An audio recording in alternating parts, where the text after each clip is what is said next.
Hey, everyone. Welcome to Never Stay Dead, the video version. We're going to try and do a video version and an audio version at the same time.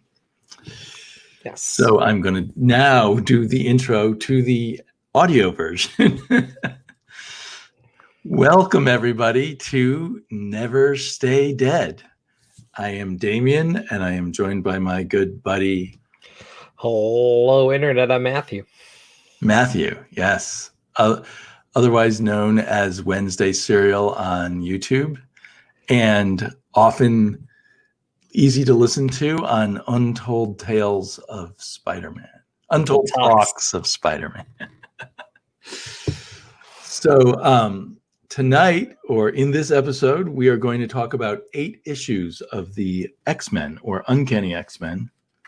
They seem to just be called X-Men at this point and not Uncanny. Yeah, when you're trying to file comics and look up prices and stuff, it's annoying. Right. But yeah, this is what is considered the Uncanny run, but they dropped the Uncanny for a while. Right. And they have the subtitle The Strangest Teens of All. Yeah. Because Ninja Turtles weren't out yet. So we're going to look at issues number 58 through 65. Is that? No, wait, I got it wrong. 56 through some number here on my little screen. 56 through 63, which is the run of Neal Adams teaming up with Roy Thomas. And it's Neal Adams' very first work at Marvel Comics, as far as I understand. And he kind of came in as a superstar, I guess temporarily leaving DC. And they said, what would you like to do? And he said, well, what's one of your lowest selling comics? This is what he says. And they said, the X-Men, were about to cancel it. And he said, give me that. So he really wanted to, I don't know, show his stuff off by saving a dying franchise. Right. And this is something you're big to point out normally, but this is back in the day when the artist was more the name that would sell a book, more so than the author. Right. Other than Stan Lee himself, artists were the celebrities of this world. And arguably no one was bigger than Neal Adams at this point. Maybe, well, Jack Kirby and Neal Adams were the two biggest names in comics. But Jack Kirby would have been kind of the old war horse, right, at this point, whereas Neal Adams would be the hot new up-and-comer. So he'd bring more heat.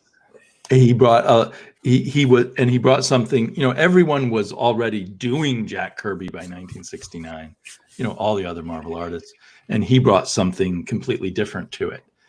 And now we have 100 artists who come from that Neal Adams lineage, but at the time he was the only one doing kind of his thing. And could you even attempt to explain what his thing is different than, say, I don't know, Eisner or Kirby? Oops, shoot, I just closed a window on something I wanted to show. So, because we're also looking at this on our screens.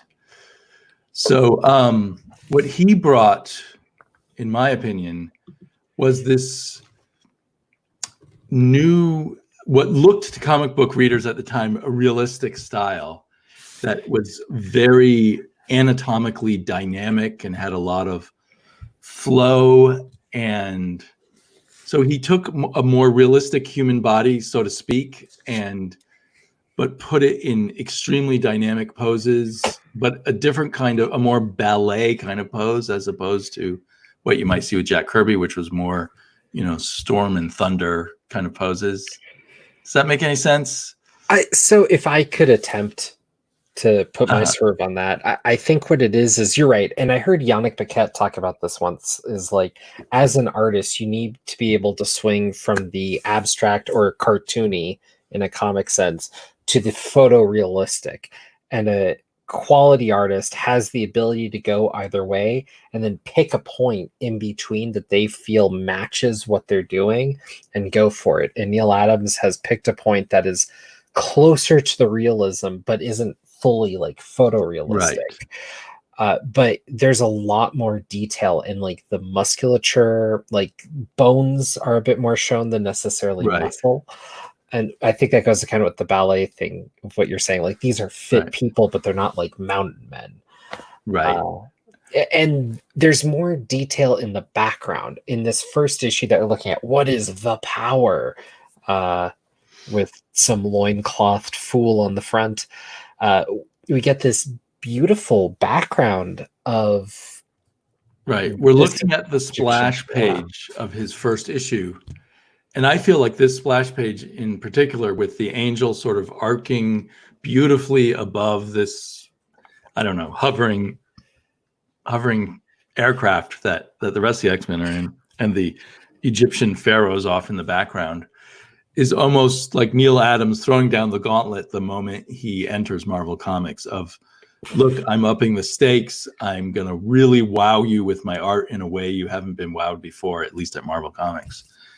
And which is a little bit unfair of me because the other artists have wowed people, certainly in many ways. But sure, but I don't think any big Jack Kirby moments were coming from X-Men or anything. He was on it, but it wasn't one of his standout books. And he was on it a long time ago at this point. Yeah. And Jack Kirby just had a completely different approach. So it's kind of like, I'm going to wow you with this new Neal Adams approach. And I heard Neal Adams talking about this in an interview recently, where he said that he had actually worked in funny animal animation before this, along with developing a realistic style, while he also worked on I think he was one of those artists who don't get credit on someone else's comic strip in the newspaper. And that was a really realistic thing, but he also worked in funny animal animation. And he said he brought he took a very realistic style and then brought the funny animal posing and over exaggerating of everything into his comic book art. And, I don't know if that's totally true but that sort of rang true to me. It does. Everyone is in these poses where their hands are strained and they're stretching forward or reaching way forward, or it's all detailed, it's all there, it's all posed, and this carries through this entire chunk of comics. Everything is hyper melodramatic. Yes, the melodrama is almost unbearably high in these 8 issues I found. Yeah. And I think when I was 12, 13, 14, I really related to that over emotionality of things in a way that I don't at my extreme age now. Well, and in this first issue, it was funny, and maybe I'm just making the connection because you picked it out for us, but I got this Conan feel from this Pharaoh character who's, buff topless guy kind of proclaiming things at people. Right. It just had that vibe. Like a Conan villain, and it's about a year or two off from from Roy Thomas adapting Conan to Marvel Comics. There you go. So it kind of prefigures that. I think this is 1969. This whole run takes place during 1969, and Conan comes in, I think, in 1970. Although I think in 69, Roy Thomas might have played around with another sword and sorcery type character in 1 or 2 stories. But yeah, so that's a great connection. And later, Adams did draw a few Conan stories for Marvel, and I always wished he had a chance to do more of them. But I wanted to, while we're looking at the different art, let's see. I kind of lost some of my. Here is the splash page of the previous issue when it was done by Don Heck and Werner Roth. Okay. And everything is kind of, there's the living pharaoh, and it's perfectly fine illustration, but everything is kind of a stiff mimicry of Jack Kirby, I would say. I guess, but this is so much more my kind of comic. I find it easier to read the page. I find the storytelling of it more present. Yeah, it's it's kind of like I don't know, John Romita storytelling in a way. And then when you jump to Neal Adams, everything is zooming all over the place, and it is harder to follow what's going on. Well, and this is something that I find interesting when I've talked to artist friends in the past, and they talk about like what they think the best comics are, the best art in a comic is. It's always these like hyper detailed moments and whatnot. And I'll say like, of course, this is a beautiful page or whatever, but the storytelling of it isn't always necessarily the best because there's so many lines, there's so many little things to look at. And whereas there's a lot of cool stuff where you can actually stare at the page for a while and find things. That's always great. There's also times where there's just kind of a lot of detail. Like we were looking at a page where Cyclops is on the sand and he's struggling and his eye beams are coming out. And there's just all these little like shadows and details and stuff. And it's just kind of, it's a lot of time and detail going into that. And it doesn't add a thing. It draws your eyes to just his shoulder. Well, you might say that Neal Adams is kind of the beginning of the show-off artist, which culminated in the sort of image artists of 1992, 93, the artists who were there to wow you and make you think about the art more than think about the story. So he's a precursor to J. Scott Campbell? Perhaps. Does J. Scott Campbell do anything besides covers? I haven't read actual comics drawn by him. He's done a handful of comics, but I believe it was years ago. I don't think he's done a comic in a long time. I mean, when I look at this, I think a lot about Jim Lee, and just that kind of, I'm gonna wow you, like you said, with the details and with the kind of crazy energy of the picture, more than whether it's telling the story. The storytelling comes perhaps secondary, although I don't want to go too far in this direction. I think the storytelling worked for me pretty well by Neal Adams, although the emotional level is heightened in a way that is almost bizarre. I wouldn't say it's poor, but I would say it's secondary. So you would have been one of, at the time Neal Adams came out, one of the older comic book readers complaining that this newfangled hippie art is not good storytelling or something. I don't know if it would have been that heavy, but I don't know. I don't think I'd be reading X-Men at this point. See, I would have totally been drawn into this art and just wanted to read it because of the art. I don't know. I'm kind of curious about this whole era because to me, this is the era right before X-Men get canceled. Like this is when people didn't like X-Men.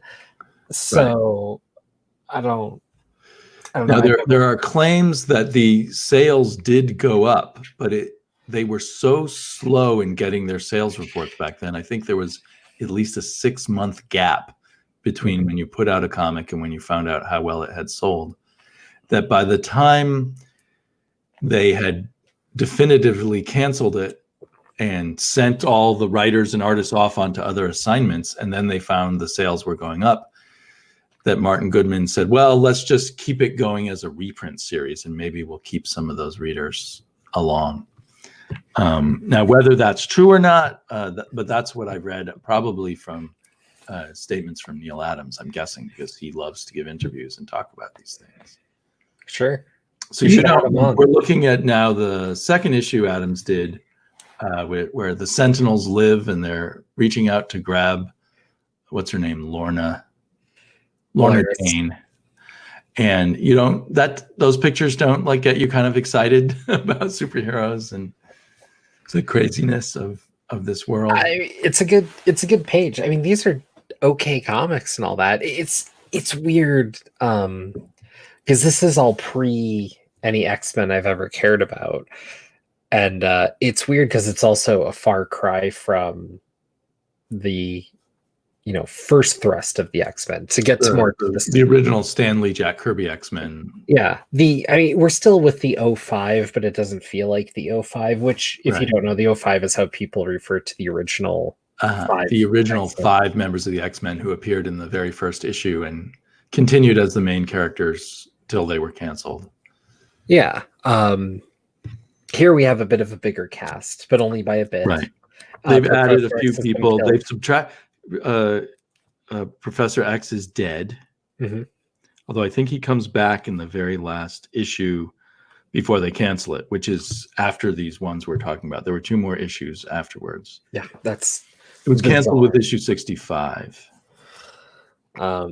Yeah, so I believe it was. yeah, but we have this Polaris character, and we have Havoc, and we've had a few other mutants kind of built up. But what's weird to me is we have these mutants, and it's just like a handful of them. Right. They're kind of in their own little corner. And to me, this feels like, well, the X-Men aren't the Avengers because they're mutants, but there's only a handful of them, and they just deal with each other, and it's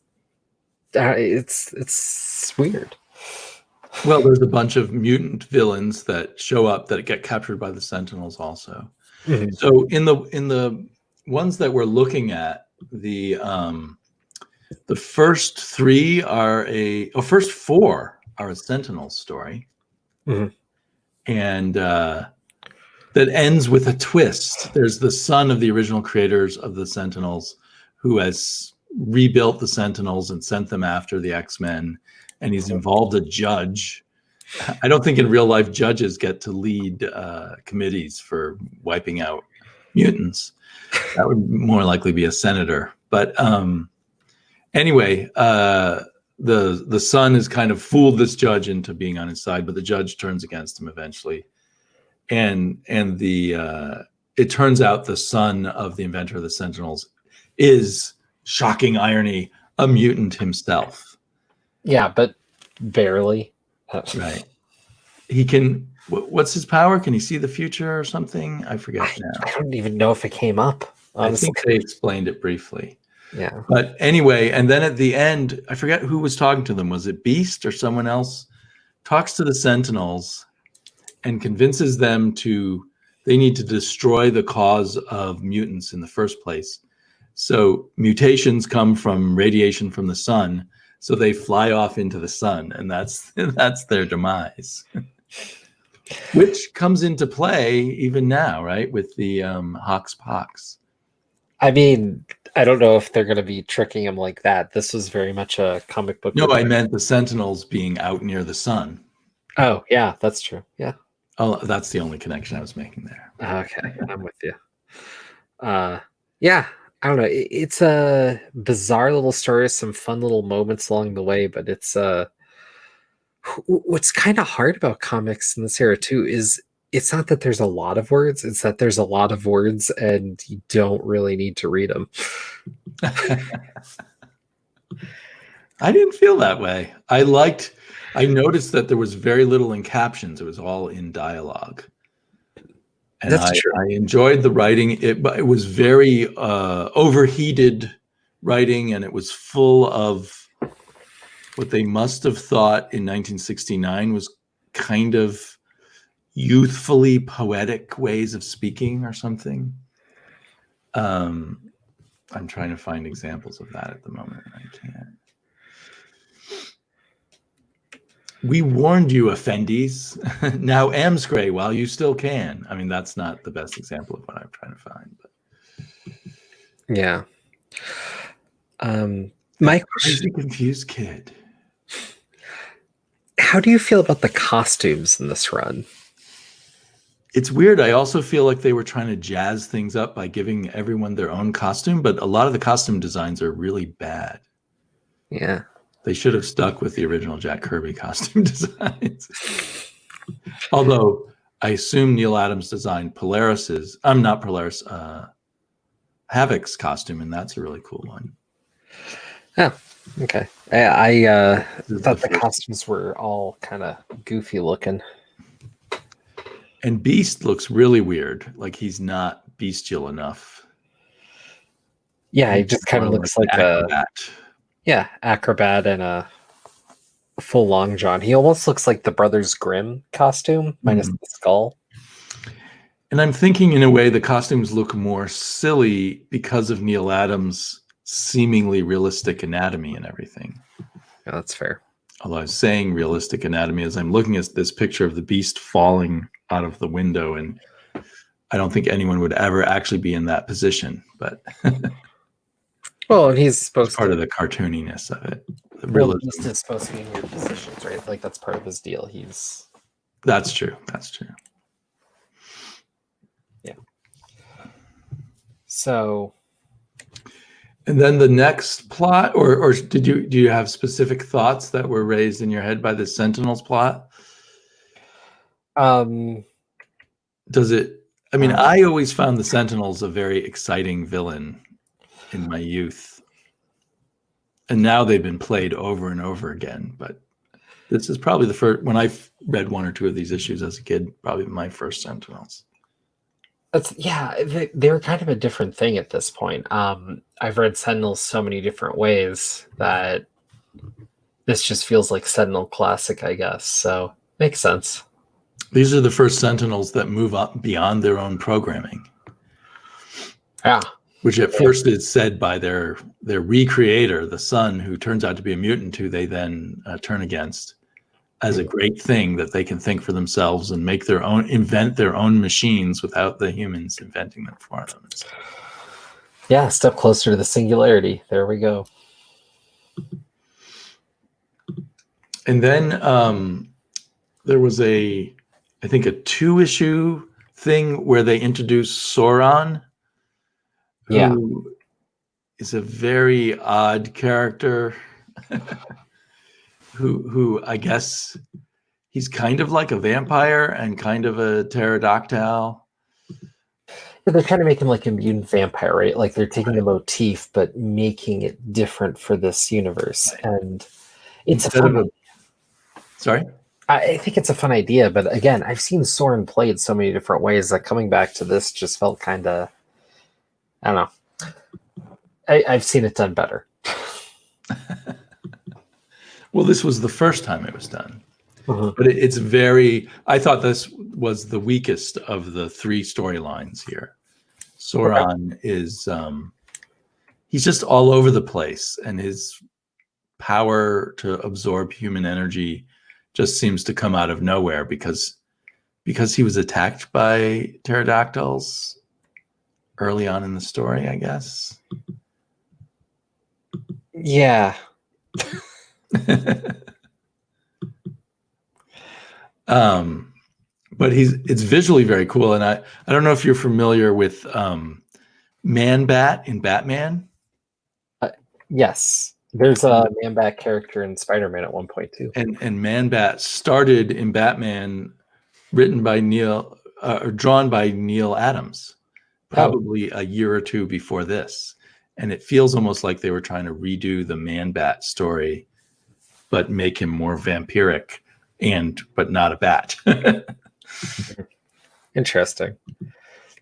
I mean, I like the Psycho Eyes thing, right? He's able to mesmerize. Yeah, that's cool. But is he? I don't know. He's a character. It's an interesting X-Men villain because it plays this mutant idea in a different way that's more straight, which gets you away from the Brotherhood or the Magneto back and forth, but is more just this bestial entity that they need to grapple with. Well, and he's supposed to be, I don't know, a tragic evil person. Right. But I think, again, it was probably originated in an excuse for Neal Adams to draw crazy things. Mm-hmm. Definitely. But it kind of leads them to the precipice of the Savage Land, which apparently has an opening in Terra del Fuego now. And even though Sauron seemingly falls to his death, and when they follow him down there into the Savage Land, they never re-encounter Sauron in the storyline, which really bugged me. It seemed like a natural thing to do. So the last story is a team up with Khazar fighting against what do they call him? The mastermind or something like that, who is either at first claiming to help mutants in the Savage Land, but actually is creating mutants as part of his plan to come back to the rest of the world and take over. And it is Magneto. Yeah, this is just super villainous Magneto. Well, I thought it was cool because I feel like there's presaging a Magneto who is can be viewed as more reasonable, because he briefly seems like he's more reasonable here and then turns out to be totally evil. Yeah. But I feel like this version of Magneto might have inspired people later to say Magneto could be a sympathetic villain. I could see that. Yeah. And I feel like they've returned to this idea of these mutants that Magneto created in the Savage Land, but now I can't remember the specifics, storylines. But I mean, at some point, they sure did. It's tied to the whole Sauron, Khazar, Savage Land deal, you know. So they brought back Sauron too and connected him to this storyline, which he should have been connected to, but wasn't here. Well, yeah, I mean, my understanding was that Sauron was a Khazar villain, because typically that's how it goes. Like, whenever someone goes to Wakanda, they team up with Black Panther and beat up Claw. It's kind of like you'd go to the Savage Land, team up with Khazar, and beat up Sauron. That was kind of just the go-to. Right. And I think shortly hereafter, maybe in 1970 or so, there was a Khazar story that was about Sauron, drawn by Barry Smith. Speaking of Conan, but I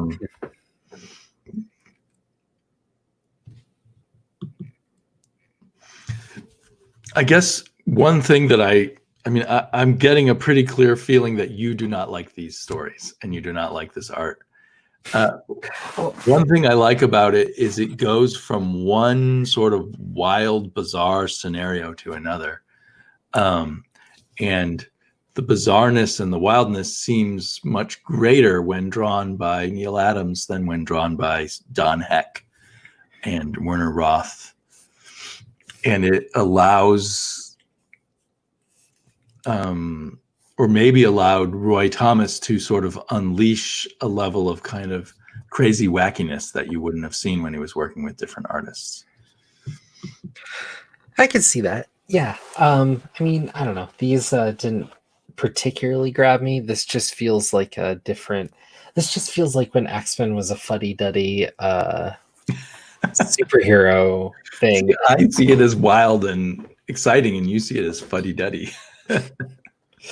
I see it as the breaking point against the fuddy-duddiness that it had become after Stan Lee and Jack Kirby left it, where it was kind of a soap opera about some teenagers who would fight villains here and there.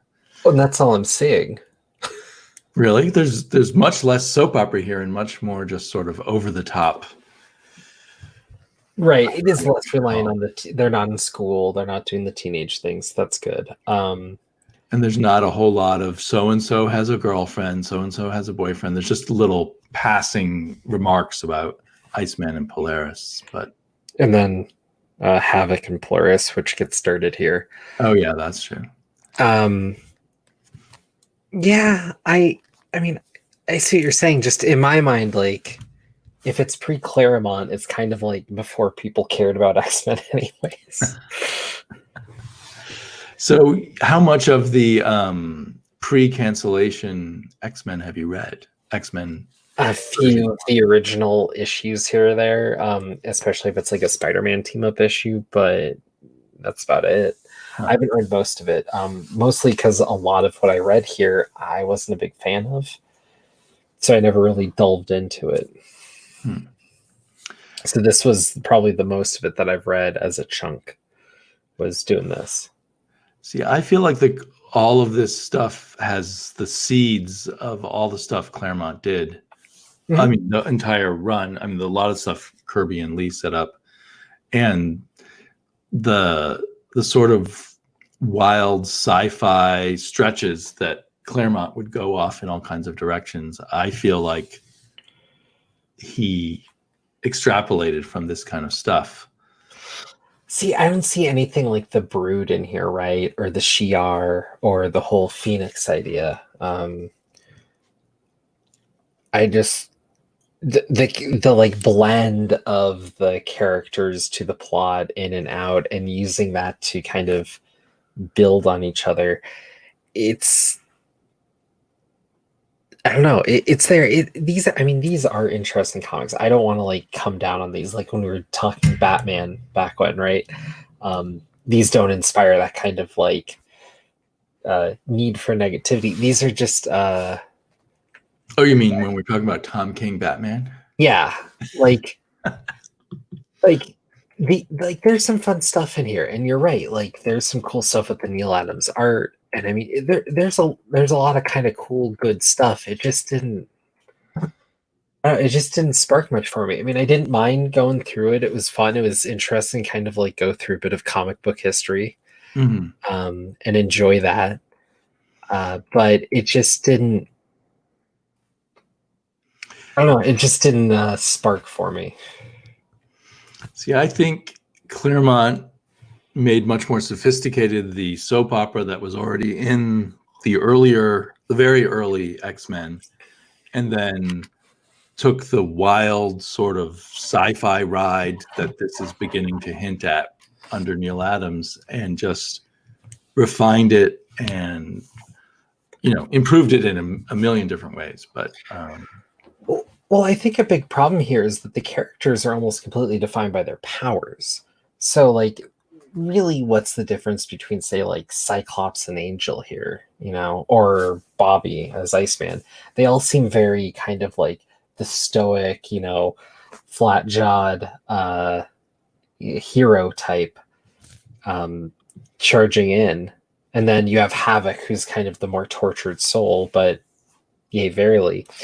When you get later, there's a reason Claremont basically makes Wolverine the protagonist of X-Men, is that it's this like tortured character with this bizarre past. Like there's just all this weird storytelling you can do with him, and they take him everywhere and do all these crazy things within a handful of years.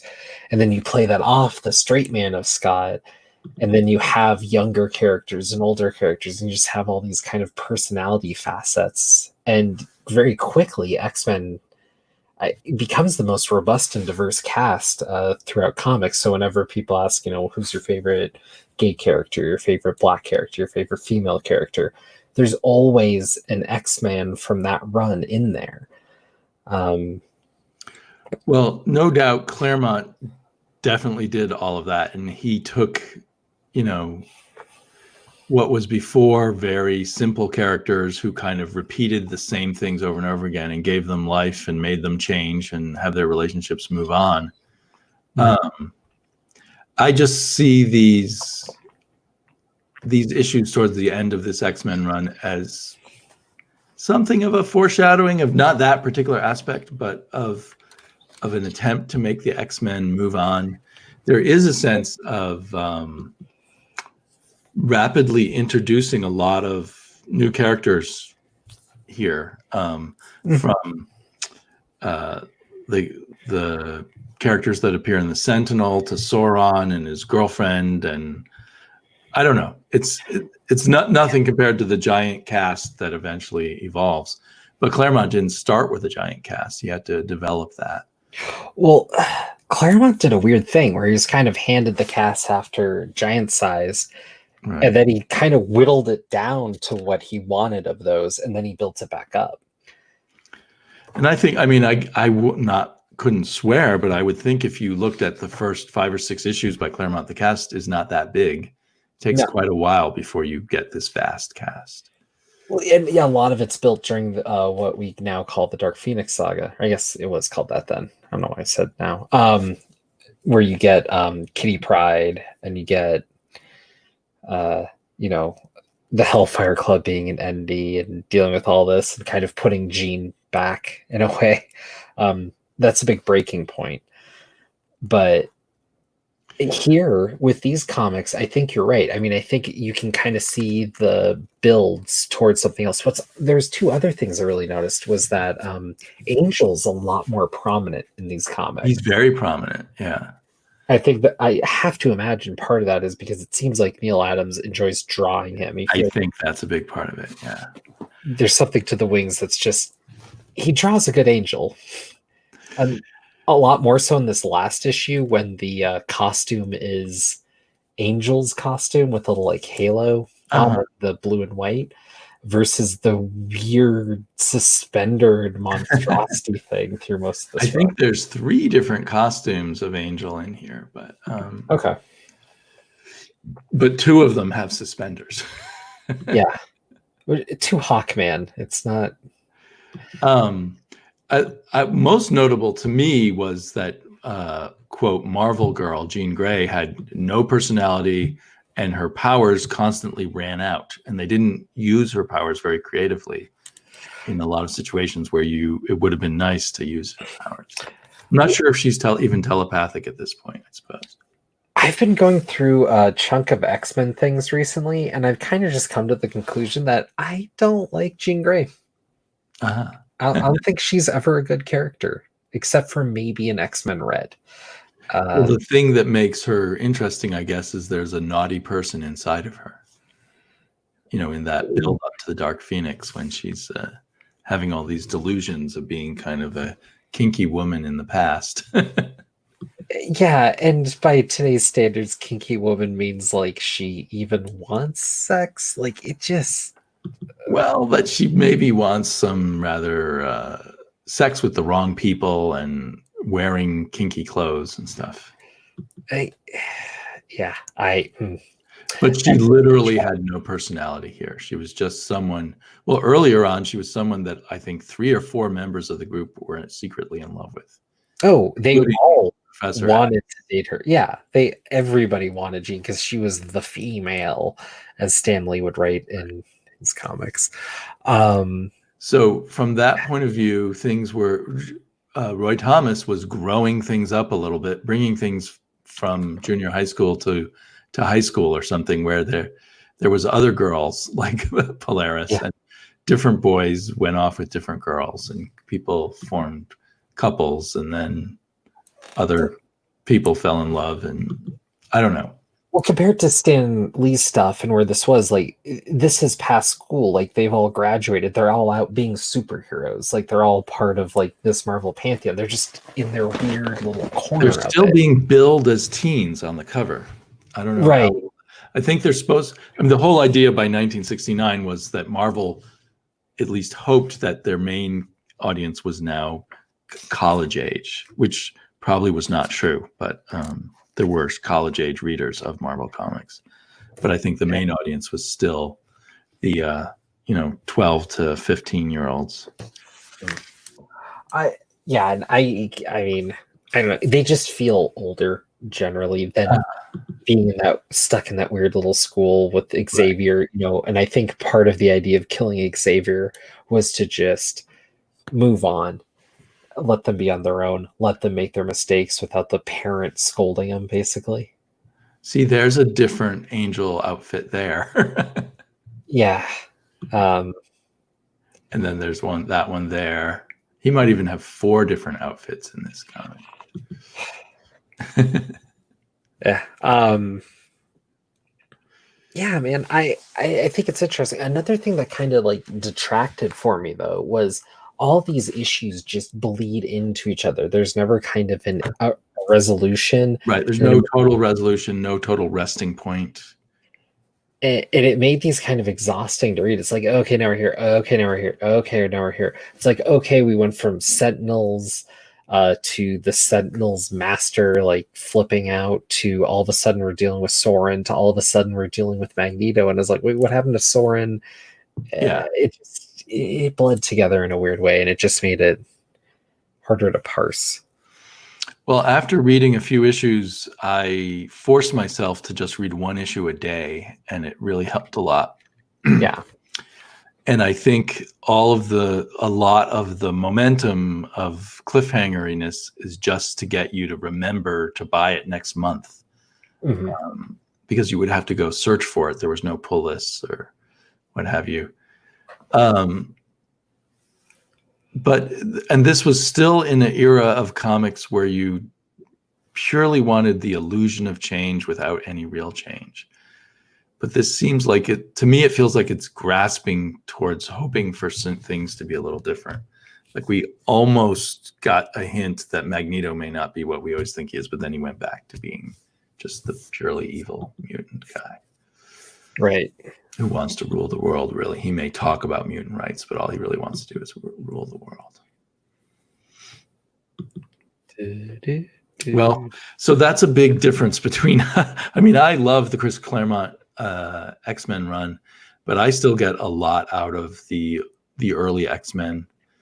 I really like the Jack Kirby Stan Lee days, and then it's kind of rougher for me when it's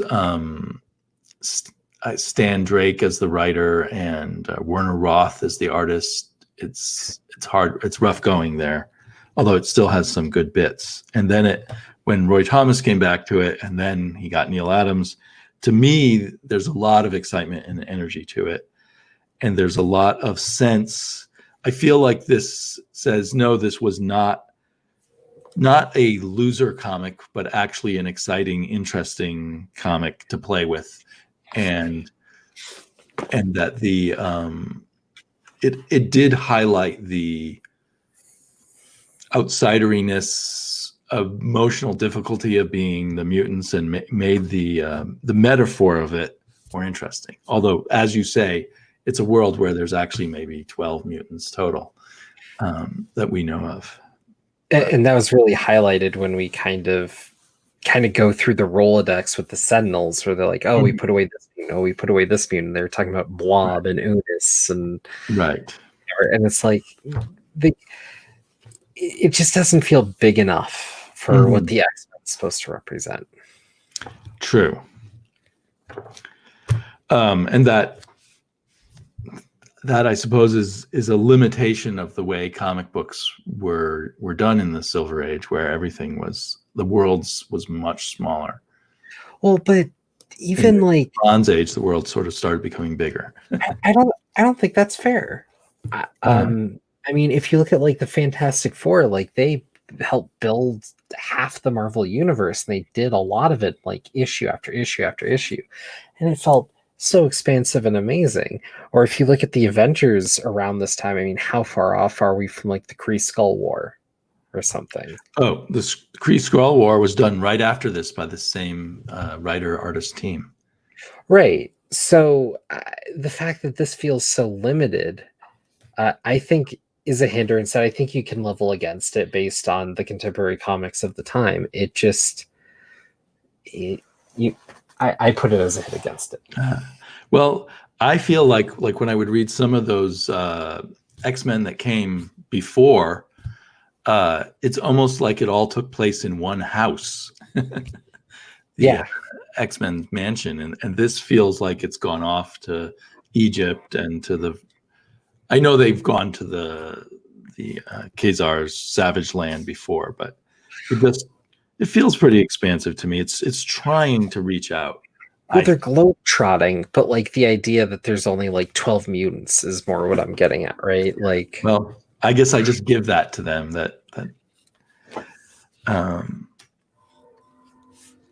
I think one thing that Claremont brought is he actually viewed his story as he started at some point, must have started thinking of it in the long term and an ever expanding story rather than a story that's going to restart every issue or two, in terms of the readership and the significance of things and the scope of the story. Well, I also think making a mark with each issue, which he tended to do, was big, which allowed things to grow more quickly than here, where everything's kind of just bleeding together, but it just never resolves or settles on something. And so we can't really ever grow because we're just tumbling from one movement to the next.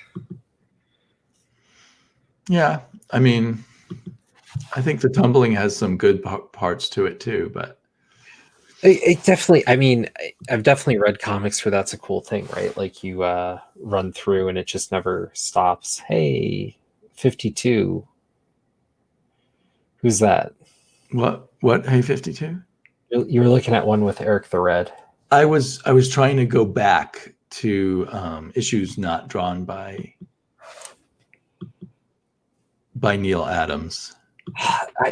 It looks so much more like a comic book there. It's so much. This looks a lot like it was drawn by Michael Allred, actually. I mean, Michael Allred was kind of harkening back to that day, and that's a big deal. And I know early X-Men was a big influence for him when he was doing Madman.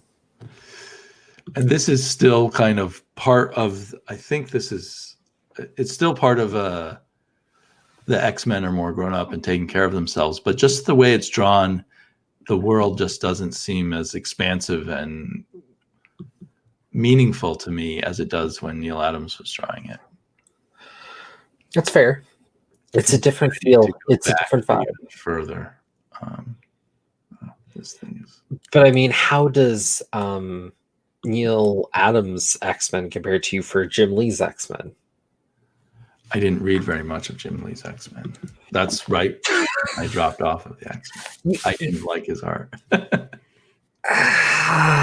Well, and now we know that was really not. It really wasn't Chris Claremont writing the plots anymore. It was all Jim Lee, and he eventually forced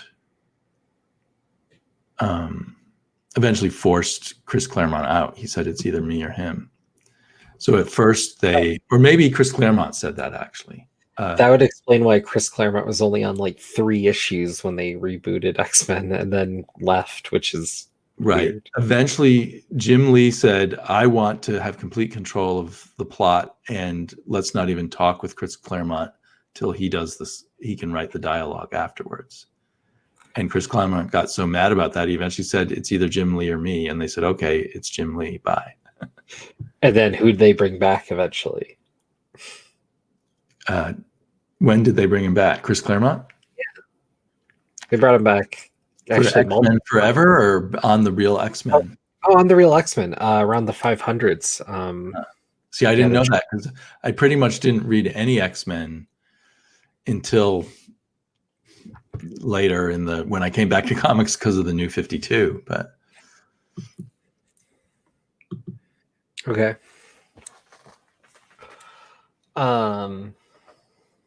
Yeah. I don't know.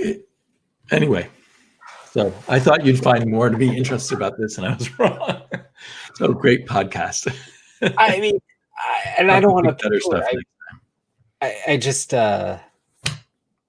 it just felt like a lot, and it's interesting. Like I said, it's interesting comic book history, but it's just kind of, to me, it doesn't get to the Mayu of what makes X-Men interesting, nor does it have most of the interesting characters. Like, this isn't a Magneto that's very compelling, because like you said, we just get to the evil Magneto. We have this Havoc who's just kind of tortured about his powers, but that's about as far as it goes.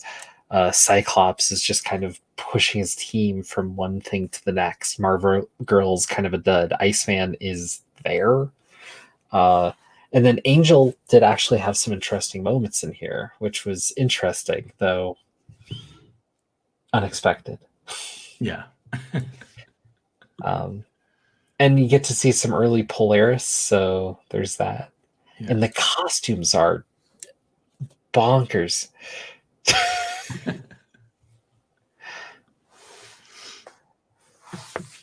But it's funny to me because this is more your speed, and then Hoxpox is more my speed, but you just couldn't jive with that. Like, it's just different.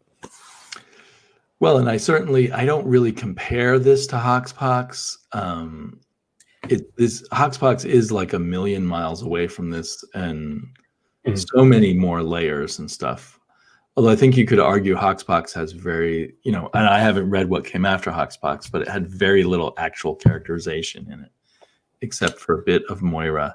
It had zero. The only characterization of Professor X is that, he's floating around looking odd and is just happy to do whatever whatever Well, it takes to get rid of, to separate from humanity. well, he's at this point of survival, but I mean, with any amount of historical context of that, you're realizing that he's compromising his dream in the name of survival and growth. And so he's it's kind of interesting. We don't even see him regretting it, or Well, he doesn't have time or a moment to regret it yet because he's building. And he seems to be almost an automaton, which is kind of everybody in Jonathan Hickman is a bit of a place marker in part of the larger intellectual puzzle. It's not a character-based thing usually. Well, but we have this representative with Xavier of an idea, with Apocalypse as an idea, and Magneto as an idea. They're the heads of these things running. Mm-hmm. It's just pressing forward. Then you have the characters kind of come into this philosophical construct and where they align there. And that's kind of the big deal. And I guess you also have Mr. Sinister be a big part of that as well. It's kind of more the devious side. Well, I mean, make no mistake, I think Chris Claremont's X-Men is the best stuff, and one of the very best comic books of the Bronze Age and a little beyond the Bronze Age. But I just think this is a really cool comic for its time and place. Not maybe with a little bit of signs of X-Men to come, but not really to be read or judged, in the context of Chris Claremont's X-Men. And that's fair. I can't not, because it's X-Men. And so I'm going to compare it to and you just wouldn't exist if the previous X-Men hadn't come along. Like, Chris Claremont did not make things up whole cloth. He built them out of other people's work, both from back in this day, but also on what Len Wein and Dave Cockrum came up with. Yeah. A huge number of the large past in the earlier part of Claremont's run come from Cockrum. I mean, definitely, right? Like, comics move in one direction. People are inspired by what has happened, or take or reject, and they build on that and then make it work. But on the other hand, I mean, I think we saw Claremont do so many other things, taking the roughest ideas and then developing that out into like Excalibur or New Mutants or other things, and just the tapestry grew so fast. He was writing so many books around the tapestry didn't grow that fast. I mean, like New Mutants and Excalibur, there were many years of just plain Chris Claremont X-Men before those things happened. True. Not like he wrote, anyway, but it was great that he was so successful and he was able to continually enlarge that world. Although I would argue at this point, and I guess that's part of my dislike of Hoxpox, that world is too large. I mean, it certainly does not fit into the rest of the Marvel universe in any way that I can accept. And with Hickman, with this huge future history that involves the entire fate of the entire universe and all intelligent life throughout the history of the universe, it's just, it's hard to relate to after a certain point. I mean, that's this stuff is the one extreme and Hickman's the other extreme, I suppose. I mean, we've seen some devastating bit like that in Avengers, in Fantastic Four, in Spider-Man, even, they all have their cataclysmic moment that defines everything. Or cataclysmic moment that ruins everything. Usually, yeah, right. Dystopian. Yeah. I mean, not just dystopia, but that just makes the story so big that the small events of the lives of the characters in it stop being so meaningful. Right. Yeah, definitely. Well, so I'm so brokenhearted I'll probably die, but then I'll come back to life because I won't stay dead. Do you have any idea yet what we should talk about next time? Because this one was my turn. I have an idea, but I'm curious if you have access to it. Okay, what is that? It would be potentially Emerald Dawn's 1 and 2. I just got Emerald Dawn 1, the original trade from the 80s or 90s. Well, whenever it came out, they very quickly put it out into a trade. If you watched my videos, you'd know. Sorry, I can't watch them all. I have a job and a kid, and I just can't keep up with your this output. You're saying your job and your kid are more important than my half-hour video showing off a box of comics. I don't understand this. Surely you can do your job while paying more attention to me, I would think. I understand, paying more attention to Dean, because right. Otherwise it just becomes a big mess all around the house. But so what comics have you bought recently? You got that Emerald Dawn trade. I did not buy it. So I don't want to spoil my video for you. But especially in another video, it's kind of repetitive. But let's just say a friend sent me two short boxes of comics, and it included. See you in a contest? No, it's just an old friend from high school. Oh, okay. Who saw my channel, and was a very good friend in high school and in my 20s. But I got over, 80 or 90 copies of Spider-Man, including 2 Ditko books and a lot of the Romita period. Nice. And anyway, just randomly, I think it was actually my friend and I were roommates, and I think I bought Emerald Dawn in a trade at that time, because trades were such a strange thing. I don't know why Emerald Dawn came out in a trade. It was kind of a big deal, right? Like they were reinvigorating Green Lantern, and because that was the first post-crisis redo of Green Lantern, if my memory serves.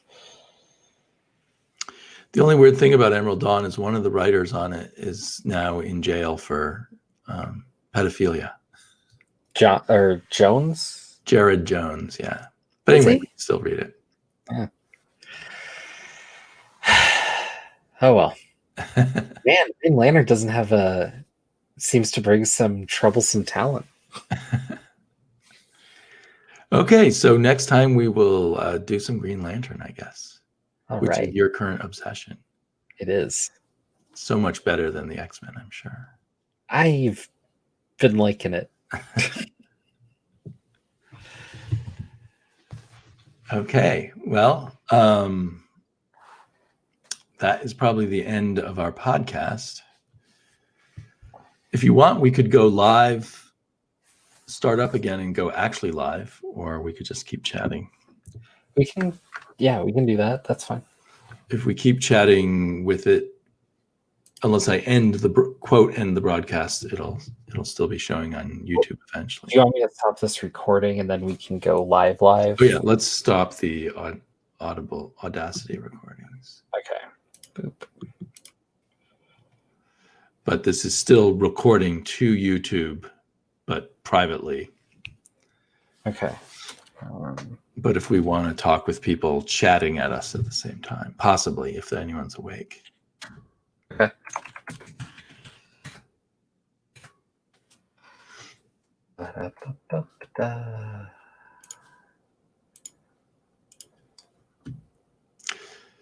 But you should watch my video. I think you will. Sounds like good stuff.